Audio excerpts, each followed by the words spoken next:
Alright, this is your last video of Investigation 3. Ms. McCrae will also do some review activities to prepare you for your assessment, which will be next week, but I just want to remind you of a couple things when we're watching the videos. Make sure we're paying attention, filling in our blanks.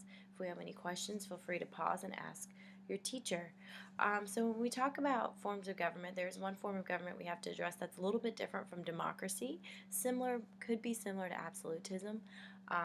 But it's called communism. So communism is not only an economic system, so it relates to money and commerce, but also a social system developed in the 19th century by a German scholar. His name was Karl Marx.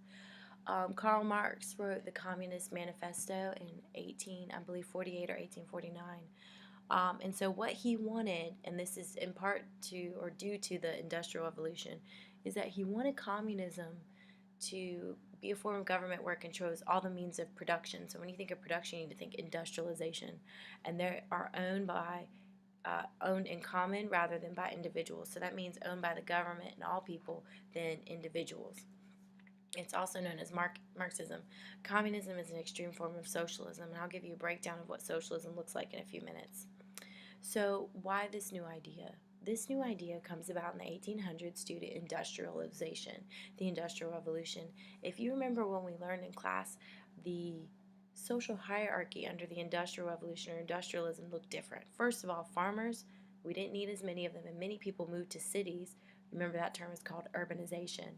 And so your social classes change. You have the lower class, which would be factory workers and miners. Then your middle class would be managers, supervisors, engineers, architects, people like that who are involved in creating industry or helping the production flow. And then at the top of your social class structures, entrepreneurs. You guys looked at pictures when you learned about the Industrial Revolution where it showed you the changing social classes between the man in the tuxedo and the woman in the beautiful elaborate dress, and then the people on the street who were looking at them that had more of a raggedy looking clothing, and they looked poorer because they consisted of the lower class. And when we talk about new class structure, Marx believed that the free man, the slave, the patrician, the plebeian, lord and serf, guild master and journeyman. So when he's talking about these, he's talking about these higher person, lower person. The oppressor, the oppressed. To be oppressed means to be pushed down. Stood in constant opposition to one another. Carried on an uninterrupted, now hidden, now open fight. So no longer is this divide between the upper class and lower class very hidden, it's out in the open. That each time it ended, either in a revolutionary reconstitution, so talking about whether it was a physical war of society at large, or in a common ruin of contending classes, which means, or they just consistently ruined themselves, or they were still fighting. He wanted the class warfare to end. No haves and have-nots anymore, but we're all considered equal, and the government controls all the factors that would cause us to fight against each other. A couple things I want to review with you. Let's remember really quick and on your paper, and I believe it's on the first page, you want to go back and fill this blank in. Democracy is a government for the people, by the people. Just make a note of that. A couple of things. Economically, we're going to talk about capitalism versus socialism versus communism. I'm just going to talk about two things. Capitalism is a system that we have in America. Economic system where the means of production are owned by private individuals, which means if you want to own a cupcake shop, you can't. Socialism is an economic system in which most of the means of production is owned and controlled by the government. Most of it. So some people can still have some privatized production, but the government has a lot of regulations.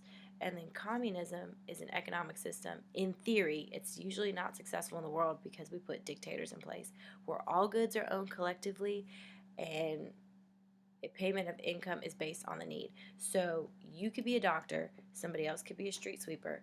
You guys are going to get paid based off of what you need in your household, and the government designates how much you get paid. When we look at government factors for capitalism, government controls and interference at a minimum. So when we talk about the economy, the government tries to be hands-off, laissez-faire, which you learned about in a previous unit. Socialism, the government plans production by determining what is produced in what quantity. The government decides this is what we're making as a country, this is how much we need. And then also communism, individuals are given little freedom in determining what to produce. Communism in theory always sounds really appealing to people, but then the downfall is that usually like there's a dictator that comes into place. Take a moment to yourself and just think about what would cause or what countries currently have dictators. Please read the rest of this chart independently on your paper as well. Why would a citizen choose communism? Communism seems appealing, and I'm going to let you brainstorm that part on your own. You're going to fill it in and play pause it. So, countries associated with communism, you're going to have Russia. Russia was the original gangsters of communism. They had a revolution in 1917 led by Vladimir Lenin and the Bolsheviks. They took over Russia, killed the monarch and his whole family, and established a communist government. And so it's called the Bolshevik Revolution, and they carried that out to the Cold War, which was 1991. Cuba has communism started in 1961. North Korea has been communist since 1948. Post-World War II, China, same thing, as well as Vietnam. These communist countries were predominantly, if you look at the world map, these communist countries between 1979 and 1983. So if you look, there's a lot of communism going on in the late 70s, early 80s.